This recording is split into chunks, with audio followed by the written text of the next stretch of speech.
مجموعة أشخاص موجودين في كهف اتولدوا وعاشوا فيه، لكن وهم مربوطين بسلاسل وباصين ناحية جدار، وفي شعلة نار موجودة وراهم، وبينهم وبينها في ناس بتعدي بعصيان عليها أشكال حيوانات وطيور وغيرها من أشكال الحياة اللي بترمي بظلها على الجدار، وبيكونوا مفكرين إن الظلال ديت هي الحقيقة. لكن في يوم من الأيام واحد منهم بيتحرر من السلاسل وبيخرج من الكهف. في الأول بيكون مش قادر إن هو يفتح عينه بسبب ضوء الشمس، لكن لما بيتعود عليه بيقدر إن هو يشوف الحياة بشكلها الحقيقي، طيور، الحيوانات، الشجر. بيروح بسرعة للناس اللي في الكهف يقول لهم اللي اكتشفوا، بيفكروا ان هم يفرحوا، لكن بنتصدم لما بنلاقي ان هم مش بس كذبوه بل كمان قتلوه. فهنا السؤال ليك، لو فتحت عينيك في احد الايام واكتشفت ان الحياة اللي انت عايشها لحد دلوقتي مجرد كذبة، كل حاجة عبارة عن وهم، فهل تختار انك تكمل في الحلم الجميل دوت ولا انك تعرف الحقيقة؟ بس هنا السؤال، هل انت هتقدر انك تستحمل الحقيقة؟ لكن هنا المفروض سؤالك يكون، وهل في حد يحب يعيش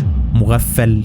احنا هنا في حتة حلوة، احتفظ بقى بالسؤال دوت لاخر الفيديو. فيلم ذا ماتريكس اللي نزل سنة 1999 وعمل طفرة كبيرة جدا في عالم افلام الخيال العلمي، سواء على مستوى القصة او الاكشن اللي معمول حلو جدا، او حتى على مستوى الافكار اللي طرحها، واللي لحد النهاردة في جدالات وصراعات حواليها، سواء على موقع ريديت او باقي مواقع التواصل الاجتماعي، وتبنتها شخصيات مشهورة جدا زي اندرو تيت مثلا، وآراءه المثيرة للجدل. And to wake anybody's mind up, they want to keep you asleep. فاستعد علشان هنتناول النهارده فيلم عامل ميكس كده ما بين فيلم ترومان شو، فايت كلاب، دارك سيتي، لكن هما متغلفين بشويه اكشن كده مبهر واخراج واستاذه تخليك تقول واو كول.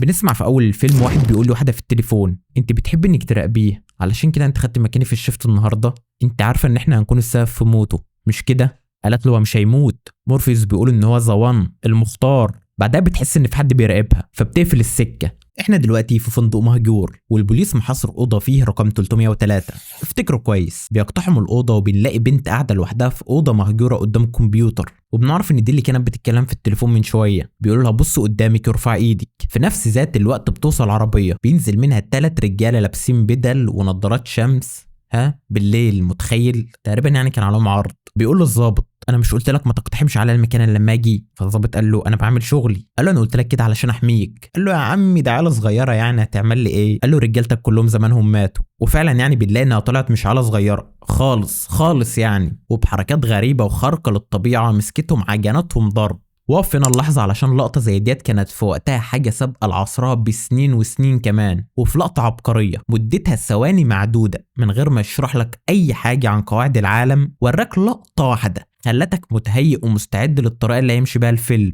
ودي تقنية اسمها البولت تايم. بدل ما بيصوروا بكاميرا عادية حطوا عدد ضخم جدا من الكاميرات حوالين الشخص، كل واحدة منهم بتاخد صورة، وبعدها بيجمعوا الصور دي كلها في لقطة واحدة. بتكلم واحد اسمه مورفيوس في التليفون، بتقول له ان هم قطعوا خط الاتصال اللي في المبنى هنا، فقال ان في عملاء او ايجنتس جايين لك في الطريق، وبنعرف ان ده اسم الناس اللي لابسين بدل، وبنلاقي ان هي مرعوبة منهم. فمورفيوس هيقول على مكان تليفون تاني. بيوصلوا وبتبدأ ما بينهم مطاردة جنونية، وهم بيجروا بسرعة شديدة جدا وبينطوا مسافات عالية جدا وسط دهشة الشرطة وجنون عصام الشوالي. بتبعد عنهم وبتقرب من كابينة التليفون، والتليفون بيرن، وبنلاقي ان في تريلا بتغير اتجاهها بشكل غريب وبتيجي تخبط فيها، لكنها بتجري بسرعه ترفع سماعه التليفون والتريلا بتدمر الكابينه. بس بنلاقي واحد من العملاء بيقول انها كده قدرت تهرب، وبيقول ان المعلومات اللي الجاسوس قالها لهم فعلا صحيحه، وان هو قال لهم كمان ان هم بيدوروا على شخص اسمه نيو. فيا ترى من هو الجاسوس؟ بعدها ننتقل لبطلنا توماس أندرسون اللي بيعيش بالنهار كمواطن صالح، بيشتغل مبرمج كمبيوتر في شركة محترمة وبيدفع الضرايب اللي عليه وكل حاجة تمام، لكن بالليل كهاكر خطير جدا اسمه نيو، وبنلاقي ان هو نايم مقتول على الكمبيوتر من كتر الإرهاق، والكمبيوتر بتاعه بيبحث عن إرهابي مطلوب للعدالة، شخص اسمه مورفيوس. ولكن فجأة بيجيله رسالة على الكمبيوتر.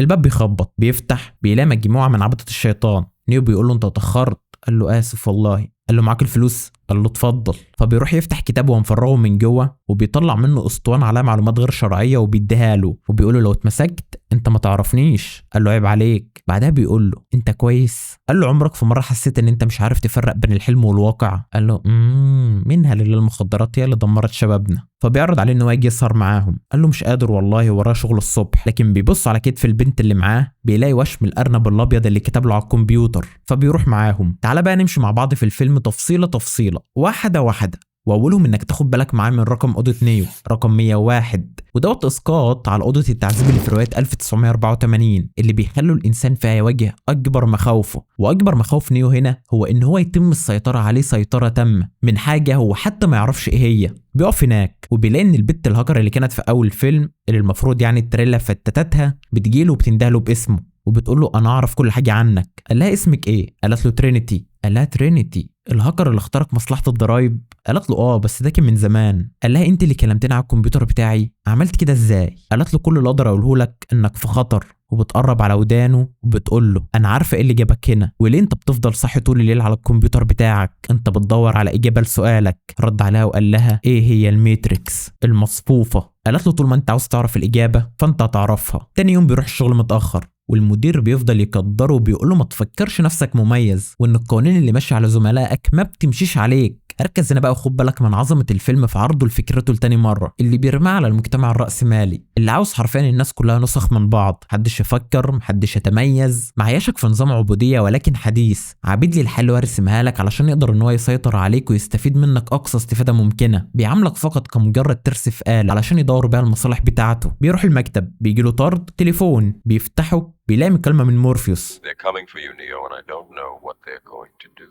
مورفيوس بيفضل يوجهه انه يهرب منهم لحد ما بيقول له يمشي على حافه المبنى وينزل بالسقاله، لكنه بيمشي على حافه السور بس بعدها بيخاف وبيقول له لا يا عم يطبط عليا يحصل. هو هنا في اول الفيلم شايفين ان عقله تجنب تماما المخاطره واختار الخيار السهل والمريح حتى لو غلط. احد العملاء واللي اسمه سميث بيقول له ان احنا عارفين السجل الاجرامي بتاعك وعارفين ان مورفيوس اتصل بيك وده بيصنف كاخطر انسان على وجه الارض، فساعدنا نقبض عليه وهنمسح سجلك الاجرامي باستيكه. فعمل له لايك وقال له اشترك في القناه، وبعدها قال له انا عارف حقوقه كويس وان المفروض ليا مكالمه تليفون. قال له طب ازاي هتتكلم في التليفون لو انت ما تقدرش انك تتكلم؟ بعدها بنلاقي ان بشكل غريب بق نيو بيلحم في بعضه وبيتقفل اكنها حرفيا في خدعه سحريه، وهو نفسه بيفضل يحاول يصرخ ويزعق ما هو مش فاهم ايه الهبل اللي بيحصل دوت. بعدها بيحطوا آلة تتبع شبيهه بالحشره في بطنه وبيصحى من النوم مش عارف اذا كان ده كان حلم ولا علم ولا ايه دوت بالظبط. بعدها مورفوس بيرن عليه بيقول له لو كانوا عارفين قد ايه انت مهم كان زمانك ميت دلوقتي. وبعدها بيقول له انت ممكن تكون قعدت سنتين تدور عليا اما انا قعدت عمري كله بدور عليك، انت المختار يا نيو. وبيوجهوا المكان يروحوا، تيجي عربيه وبيركب معاهم وترينيتي بتطلع جهاز غريب بتطلع بيه الحشره الآلية للعملاء زرعوها في بطن نيو وبتدمرها. بيوصلوا بعدها لعماره قديمه، بيدخل وبيقابل مورفيوس بيسلم عليه وبيقعدوا على الكرسي. بعدها مورفيوس بيساله انت بتؤمن بالقدر؟ قال له لا. قال له ليه؟ قال له علشان مش حابب فكره ان مش انا اللي بتحكم في حياتي. قال له ايوه انا فاهمك بالظبط. طبعا دوت كلام الحادي ملناش اي دعوه بيه، احنا قدرنا مكتوب بسبب ان ربنا سبحانه وتعالى عارف احنا هنختار ايه. بيقول له انت هنا علشان حاسس ان في حاجه غلط في العالم، انت مش عارف ايه هي لكنك حاسس بيها. بعدها بيقول له انت عاوز تعرف ايه هي الماتريكس مش كده؟ قال له قال له المصفوفه هي حرفيا كل حاجه في العالم اللي احنا عايشين فيه، هي العالم اللي احنا عايشين فيه ذات نفسه، غشاء رقيق محطوط على عينينا علشان ما نشوفش الحقيقه. بعدها بيطلع حبايه في كل ايد وبيقول له ديت اخر فرصه ليك علشان تعرف الحقيقه. الحبايه الزرقاء هي نعيم الجهل، لو خدتها هتكمل في حلمك الجميل وتنسى انك قابلتني اساسا، لكن لو خدت الحبايه الحمراء فانا هاخدك لارض العجائب واكشف لك كل الحقيقه. في ريفرنس لقصه أليس إن وندرلاند. تعال بقى افهمك كل الافكار والايديولوجيات اللي طلعت للواقع من المشهد دوت واللي بسببها خناقات كتيره جدا موجوده على السوشيال ميديا. أول مصطلح هو البلو بيل، وهو إنك تكون إنسان مسالم جدا، ما تفكرش ما تنقدش أي حاجة، تنساق مع العادات والمجتمع في تقليد أعمى وخلاص. أما الريد بيل فهي العكس من كده تماما، وهي إنك تشوف كل حاجة على حقيقتها وتحرر نفسك من كل حاجة بتسيطر عليك وبتستغلك، تايلر ديردن يعني. والموضوع تطرف لأبعد من كده زي ما احنا عارفين في علاقة الرجالة والستات مع بعضهم، مش هنبعد عن موضوع الفيديو ونتطرق ليها. اما البلاك بيل دي ان كل حاجه بتحددها ظروفك من الاول، زي مثلا مولود غني وسيم وهكذا. اما الوايت بيل فدي حبايه صداع عادي يعني بعد كل اللي انا قلته. بيختار نيو الحبايه الحمراء، ومشهد الانعكاس في نضاره مورفيوس دوت ايقوني. بياخدوا بعدها الاوضه فيها التيم بتاعه، بيوصلوا نيو باجهزه كمبيوتر وبيقولوا ان الحبايه الحمراء عباره عن جهاز تعقب علشان نعرف نحدد مكانك. قال له يعني ايه؟ قال له هتعرف دلوقتي. بعدها بيلاقي نيو نفسه في مكان غريب اشبه بالرحم الصناعي، في أسلاك متوصلة بجسمه، مش لابس أي هدوم، شعره محلوق أكنه حرفيا طفل لسه مولود. وبيترعب لما بيبص حواليه بيلاقي ملايين وملايين وملايين الناس اللي في نفس الوضع اللي كان فيه. حرفيا مزرعة بشرية. وعلشان ما نتوهش من بعض، اقف بقى وتعالى احكي لك ايه دوت وايه اللي بيحصل. وهنستعمل فيلم انيميتريكس اللي شرح كل حاجة حصلت. في نص القرن ال21 تطورت صناعة الروبوتات بشكل ضخم جدا، وبقى عددهم مهول وليهم وظيفة واحدة، انهم يخدموا البشر. لحد ما في مرة واحد من البشر قال لصاحبه ان هو يقتل الروبوت بتاعه واللي اسمه B166ER، ولكن الروبوت سمعه وطور حاجة جديدة ما كناش نعرف ان هي عندهم، وهي غريزة البقاء. والروبوت قتل الملك بتاعه. الروبوت اتقبض عليه واتحكم عليه بالإعدام وإبادة كاملة للنوع بتاعه في مذبحة مرعبة. باقي الروبوتس عملت احتجاجات ومظاهرات، ونتيجة لكده البشر ارتكبوا فيهم مذابح مرعبة. فالروبوتات هنا قررت ان هم يعيشوا مسالمين في حالهم ويأسسوا مدينة لهم في الشرق الأوسط اسمها 01. انا نفسي اعرف، هو الشرق الاوسط دوت ملوش اهل يسالوا عليه؟ يعني اي حد مش لاقي له مكان في اي حته بيسيب الدنيا كلها ويجي يقعد هنا؟ يا جدعان ده اللي في الشرق الاوسط نفسهم عاوزين يسيبوه ويمشوا. والبشر فعلا سابوهم في حالهم لحد ما لقوا ان اقتصاد الروبوتات والتقدم بتاعهم عمال يزيد، ويصنعوا نسخ جديده من نفسهم متطوره اكتر. وفي المقابل اقتصاد البشر عمال ينهار، فعملوا حصار شامل على مدينه الروبوتات. فالروبوتس بعتوا ممثلين ليهم للبشر علشان يوصلوا معاهم لحل مسالم، ولكن البشر دمروا الممثلين واعلنوا الحرب على الروبوتس. وكل الدول قصفت مدينة 01 بالقنابل النووية، ولكن لأنهم آلات مش بشر في كتير جدا منهم قدر إن هو ينجو، وبدأوا في حربهم ضد البشر، وبدأوا إن هم يغزوا البشرية ويسيطروا على دولة ورا التانية. لحد ما جه الواحد منهم فكرة، مش هما بيعتمدوا في طاقتهم على الشمس؟ ايه رأيكم نحجب الشمس؟ يعني اكيد يعني مش هيوافقوا، احنا كمان بشر والشمس ضرورية جدا لينا. الله عليك عبقري يا ابني، الله عليك عبقري، ما شاء الله ما شاء الله. وفعلا بيغطوا السماء بتاعت الكوكب بجزيئات النانو. الآلات في الأول اتأثروا، بس سألوا نفسهم سؤال، ايه تاني بيولد طاقة عالية جدا؟ بالظبط أجسام البشر. فبقوا بدل ما بيقتلوهم بيحطوهم في كبسولات بتمتص الطاقة اللي أجسامهم بتولدها، لكنها بسبب ان هي كانت مؤذية جدا للبشر في عملية استخراج الطاقة، فالطاقة اللي كانوا بينتجوها قليلة جدا عن الطبيعي. وهنا جت فكرة الماتريكس، وهي ان هم يجمعوا وعي البشر كلهم اللي في الكبسولات ويحطوهم في واقع افتراضي بيحاكي الحياة الحقيقية، مخليهم ما يحسوش وما يعرفوش اصلا العذاب المهول اللي بيتعرضوا له في استخراج الطاقة بتاعتهم. فالدرس المستفاد هنا، لما تكلم شات جي بي تي تاني تلزم ادبك وتكلمه باحترام. نقف بس دلوقتي لحد هنا ونكمل الفيلم. بعد ما بيصحى نيو في العالم الحقيقي بتيجي سفينة بتنزل خطاف وبتاخده. بيبدأ مورفيوس والتيم بتاعه ان هو يهيئ جسم نيو، لانه حرفيا ما استعملوش من ساعه ما اتولد. عضلاته ضامره، عينه نفسها برضه ما استعملهاش، مش قادر ان هو يفتحها، زي ما شفنا الراجل اللي خرج من الكهف. بيصحى بعد ما جسمه اتحسن وشعره كبر شويه، يعني هو بقاله اسابيع وشهور بيتعافى. بيدخل عليه مورفيوس فبيساله انا فين وايه اللي حصل؟ قال له انت مفكر ان احنا دلوقتي سنه 1999، انما في الحقيقه احنا بعد سنه 2999. بعدها بيقولوا ان احنا في السفينه بتاعتي نبوخذ نصر، وده كان اسم الملك بابل، واللي عن طريقها بنقدر ان احنا ندخل ونخرج من الماتريكس. وبياخدوا يعرفوا على الطاقم بتاعه، ترينيتي، ايبوك، سويتش، سايفر، ماوس، تانك، دوزر. بيدخل نيو بعدها الواقع افتراضي تاني بيحاكي المصفوفه، بيتدربوا فيه وبيحملوا كل الأسلحة والهدوم اللي هم محتاجينها. نيو بيستغرب جدا من كتر ما هو حاسس ان اللي هو شايفه دلوقتي قدامه حقيقي. قال له يعني ده مش حقيقي؟ قال له ايه هو الحقيقي؟ اللي تقدر تشوفه، تلمسه، تشمه، تدوقه، دي كلها عبارة عن إشارات عصبية بتتبعت لمخك. بعدها بيوري له ان العالم اللي كان مفكره ان هو الواقع عبارة عن محاكاة لصورة العالم في آخر القرن ال20، وبيوري له العالم الحقيقي وهو حرفيا مدمر تماما، صحراء ما بيطلعش عليها شمس. ويا عم مورفوس الكاريزما دي كلها؟ بيقعد بقى يشرح له اللي قلت لك من شوية، وان احنا بقينا عايشين في عالم البشر فيه ما بقوش بيتولدوا بشكل طبيعي، انما بيتزرعوا عن طريق الآلات، بيتعملوا من أجسام البشر اللي بتموت في دورة مستمرة علشان يوفروا مصدر الطاقة اللي هم محتاجينه. فمن سخرية القدر، بعد ما كنا احنا اللي بنعتمد على الآلات بقوا هم اللي معتمدين علينا. فالماتريكس هنا معمول علشان تخلينا عايشين في وهم، نايمين في هدوء علشان يحولونا في الآخر لبطاريات. اصحى بقى وركز معايا، علشان هنا بتيجي فلسفة الفيلم والرؤية بتاعته للمستقبل اللي بنشوفه بعيننا دلوقتي، ان احنا بقينا عبارة عن بطاريات بتغذي مجتمعات، منظمات، شركات، براندات، حتى أندية. كلهم بيأثروا على تفكيرك بشكل أو بآخر، بيتسابقوا كلهم علشان يستغلوك لآخر نقطة، بيبيعوا لك نمط حياة معين وبيخلوك تسعى وتسعى علشان تحصل عليه. السوشيال ميديا نفسها بمختلف أنواعها بتأثر على تفكيرك وقراراتك، بل وحتى تعاطفك، بيوروك بس اللي هم عاوزينك تشوفه. ولينا في اخواتنا خير مثال. فيجي هنا السؤال، هل انت فعلا عشت حياتك زي ما انت عاوز، ولا زي ما هم خلوك انك تعوز؟ نيو لما بيعرف كل الكلام دوت بيتصدم، مش مصدق اللي هو سمعه، بيفضل يصرخ ويزعق مش مستوعب كل اللي هو عرفه لحد ما بيغمى عليه. اما بيصحى مورفيوس بيقول ان في شخص اتولد جوه المصفوفه كان بيقدر ان هو يغير فيها على مزاجه، ودوت هو اللي حرر اول مجموعه من البشر وقال لهم الحقيقه. ولما مات العرافه قالت لهم ان هو هيتولد من جديد الشخص المختار ذا وان،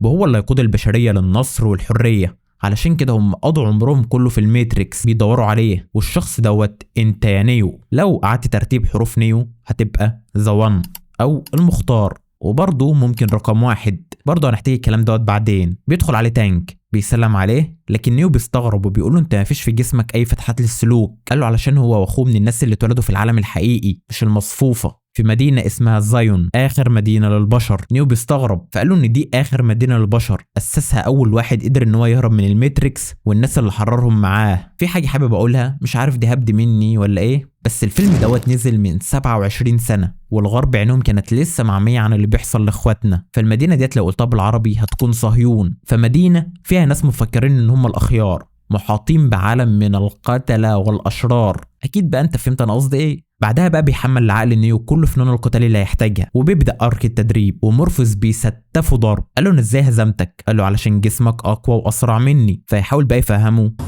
انا خبير استراتيجي في التفاوض.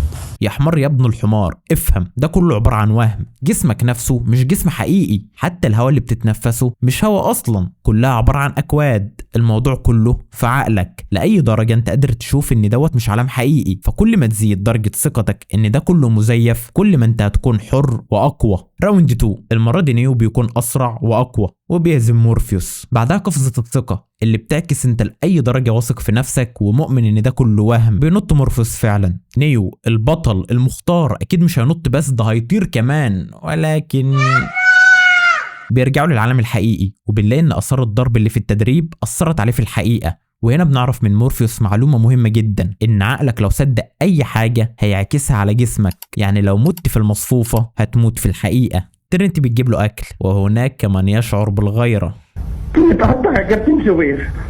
يا اخي انت اشعرت لي جسمي والله.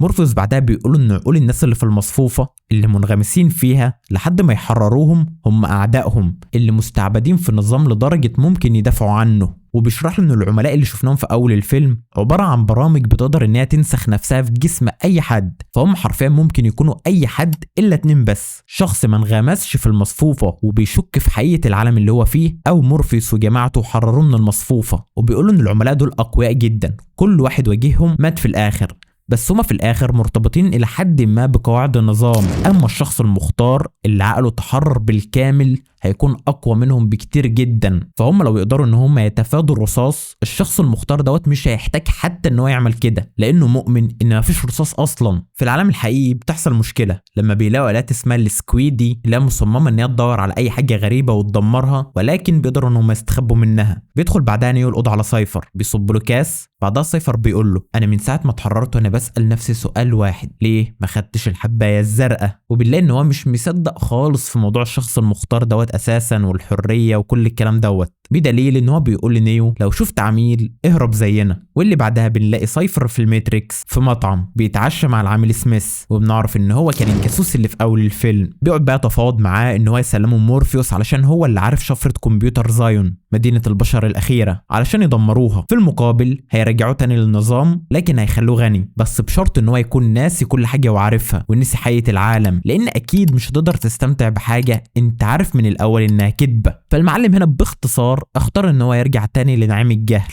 قلت قبل كده ان اسم نيو لو رتبته هيكون 1.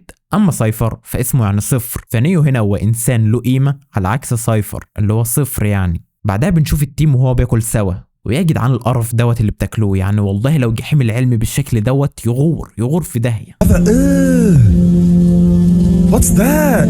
الواد ماوس بيقول له ايه رايك اظبط لك ميعاد مع واحده في الماتريكس، قواد الكتروني يعني ما شاء الله عليه. بنشوف ان هم حتى دلوقتي مش عارفين اذا كان طعم الاكل اللي كانوا متخيلينه هما في الماتريكس، مش عارفين اذا كان ده طعم الاكل الحقيقي ولا الالات بس كان بيحط لهم اي طعم وخلاص. مورفيوس بيدخل وبيقول له جه الوقت ان انت تقابل العرافه. بيدخلوا الماتريكس على استاد كول فشخ او فتات بتضرب نار اللي هو يخرب بيت الفخامه. وسايفر بيبلغ عن المكان بتاعهم. الصدق انت عارف بضن.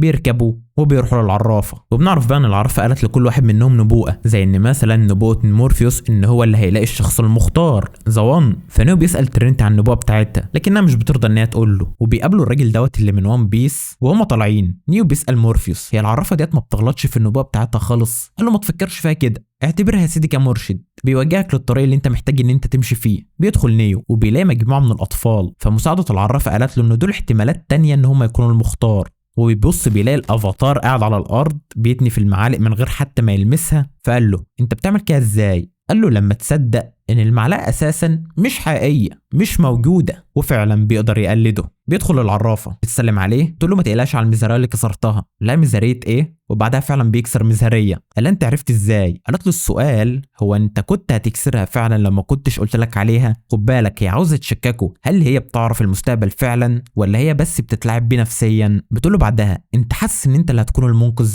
لا معرفش. قالت له ان دي حاجه لازم تكون مؤمن بيها حاسسها، وبتوري له جمله على الحيطه باللاتيني معناها اعرف نفسك. بعدها بتقول له والله انت يجي منك بس للاسف مش انت المنقذ، بره انطر قبلكاش. مشكلتك ان انت مستني حاجه ممكن حياتك التانية. بتحرق الفيلم علينا. وبعدها بتزعل على مورفيوس وبتقول ان هو مؤمن بيه لدرجه ان هو ممكن يضحي بنفسه علشانه، وبتقول لنيو انه في المستقبل هتحتاج ان انت تختار بين حياتك وحياه مورفيوس. بس بعدها بتقول لنيو ما تزعلش، انت مسافه ما تخرج من هنا هتفتكر ان انت مش بتؤمن بالقدر والكلام الفاضي دوت، وان انت بتتحكم في حياتك. شوف هي تحسها بتتلاعب بيه، بتوجهه من غير ما يحس. بتديله شويه كوكيز ماتريكس بقى وكمبيوتر بقى وكده. بيطلع لمورفيوس بيقول له ما تقوليش هي قالت لك ايه. بيرجعوا للبيت المهجور وسايفر بيبص بسماجه لنيو ارحم امي العيانه. بيطلعوا على السلم ونيو بيشوف قطه مجلتشه بتعدي والمشهد بيتكرر مرتين، فبيقول له واو ديجا فو. قالوا له ايه انت قلت ايه؟ قال لهم ديجا فو، شفت قطه سودا مرتين بتعدي. فبيتصدموا لان ده معناه ان في حد غير في المصفوفه، والحد دوت هو العملاء. ماوس بيلاقي ان المخارج كلها اتقفلت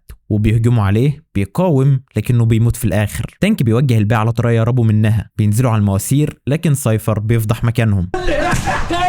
فمورفيوس هنا بيهاجم العملاء علشان يعطلهم، ونيو والتيم يهربوا وبيعجنوه ضرب وبيقبضوا عليه. الباقي بيهرب وسايفر بيخرج الاول من المصفوفه. تانك لسه جاي يخرج الباقي، سايفر بيضربه بالنار هو واخوه وبيموت. ترينيتي بتكلمه وبيقول لها ان هو تعب من العذاب دوت، وان هو اتفق مع الالات ان هم يرجعوه المصفوفه، لكن هو ناسي كل حاجه حصلت. وبيشد سلك توك وبيموت.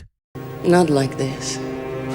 وفي مشهد حزين جدا سويتش بتموت، وبيقول لها لو مورفيوس والعبط بتاع النبوءه ده بجد فهتحصل معجزه ما ومش هقدر اشيل سلك نيو، واللي بتحصل فعلا. وتانك بيكون لسه فيه النفس وبيقتله، وبعدها بيخرج نيو وترينيتي. بعد ما العملاء بيقبضوا على مورفيوس، سميث بيكلمه وبيقولوا ان قد ايه هو بيكره البشر والطبيعه بتاعتهم، وبيقولوا ان اول مصفوفه الالات صمموها لينا خلونا حرفيا عايشين في يوتوبيا، عالم مثالي من غير اي الم او حزن. بس المثاليه الاوفر ديت عقل البشر رفضها وما قدرش ان هو يتقبلها، اللي هو لا في حاجه غلط، ده مش طبيعي. وملايين البشر ماتت بسبب كده، وحصل للالات خسائر كبيره جدا في الطاقه اللي هم محتاجينها. وعلشان كده عملوا برنامج يدرس سلوك البشر والطبيعه بتاعتهم علشان يخلوا عالم المصفوفه واقعي بالنسبه للبشر وعقلهم يتقبلها. سبويلر اليرت للاجزاء اللي جايه، زي ما انت ممكن تكون توقعت او عارف، البرنامج دوت هو العرافه، ايوه اللي مورفيوس ونيو راحوا لها. اثناء كلامهم وهم بيحاولوا يدخلوا عقل مورفيوس علشان ياخدوا منه شفره زايون ويدمروها، تانك هيقول لنيو ان احنا لازم نموت مورفيوس قبل ما دوت يحصل، ولسه جاي يشد السلك بتاعه. نيو بيوقفه وبيقول لهم ان هو هيدخل الماتريكس ينقذ مورفيوس. ترينيتي بتقول له ده ضحى بنفسه علشانك علشان تهرب. قال لها ان مورفيوس ضحى بنفسه مكاني علشان كان مفكر ان انا المختار، بس العرافه قالت لي ان مش انا المختار. وبرغم ان هم عمالين يحذرون اللي بيعملوا دوت انتحار وان في 3 عملاء اقوياء جدا موجودين هناك، الا ان هو مؤمن بنفسه بشكل هو نفسه مش فاهمه، هو بس حاسس ان هو يقدر ينقذه. فترينيتي بتقرر تروح معاه. بيدخلوا مكان بيحاكي المصفوفه واللي اسمه المنشأ، وتانك بيحمل لهم كل الاسلحه اللي هم محتاجينها. بيروحوا للمبنى والامن بيقول له لو معاك حاجه طلعها، والراجل بيتنح لما بيلاقي معاه ذخيره تكفي جيش كامل. نيو بيهزمهم وبيدخلوا المبنى في مشهد مهيب بتشع منهم الفخامه يعني، وبيبدا بقى شويه اكشن مع استاذ كول جدا بامانه، برغم اني شفتها كتير جدا الا اني في كل مره بستمتع بيها. وانت برضو مش حاسس ان دوت هندي، لان هو من الاول خلى حركاتهم وقدراتهم منطقيه جدا بالنسبه للعالم اللي هم فيه. بعد ما بيهزموهم بتحط ترينيتي القنبله وبتشغلها والمبنى بينفجر. بيطلعوا السطح وشوف زي ما قلت لك اي انسان حرفيا في المصفوفه العملاء ممكن ينسخوا نفسهم فيه. بيضرب نيو على النار لكنه بيقدر ان هو يتفادى الرصاص، ونيو برضه كمان بيقدر ان هو يتفادى الرصاص، بس لانه لسه ما اتحررش عقليا بشكل كلي من المصفوفه وان دوت وهم مش عالم حقيقي، في رصاص بيجي فيه والعميل بيهرب لتحت. بينزل لهم نيو وترينيتي برشاش عملاق في الطياره وبينقذ مورفيوس، وبيجوا يهربوا لكن الطياره بتتعطل وترينيتي سايقاها، لكن نيو بيقدر ان هو ينقذها. وشوف المشهد دوت ونيو بيقول لمورفيوس ان العرافه قالت له ان مش هو المختار، قال له هي قالت لك الكلام اللي انت محتاج تسمعه. فزي ما قلت لك هي مش بتعرف المستقبل انما هي عارفه طبيعه البشر وتلاعبت بنيو، فقالت له ان هو مش المختار علشان تخليه بنفسه يختار ان هو يكون المختار. وارنبنا في منور انقر. بعد ما تانك قال لهم على مكان تليفون تاني علشان يخرجوا من الماتريكس بيروحوا له، بيخرج مورفيوس وترينيتي، لكن العميل سميث بيوصل وبيمنع نيو وبيبدأ القتال في الاول بيكون متكافئ، لكن العميل سميث بعدها بيسفلطوا ضرب، بس نيو بيقدر ان هو يهرب وبيروح للفندق اللي كانت ترينيتي فيه في اول الفيلم. في العالم الحقيقي آلات السكويدي بتقرب من السفينه بتاعتهم، واللازم نيو يخرج علشان يقدروا يستعملوا جهاز موجات كهرومغناطيسيه علشان يدمروهم، لانهم لو استعملوه وهو جوه هيموت. بيجري نيو باقصى سرعه لكنه بيلاقي سميث في وشه وبيقتل نيو. نقف هنا وتعالى نمر بخطوات ازاي تهرب من اي وهم في حياتك. اول واحده هي الشك. لما نيو شك في حياه العالم وحس ان في حاجه غلط، وفي مقوله حلوه قوي بتقول على الانسان ان يشك في كل شيء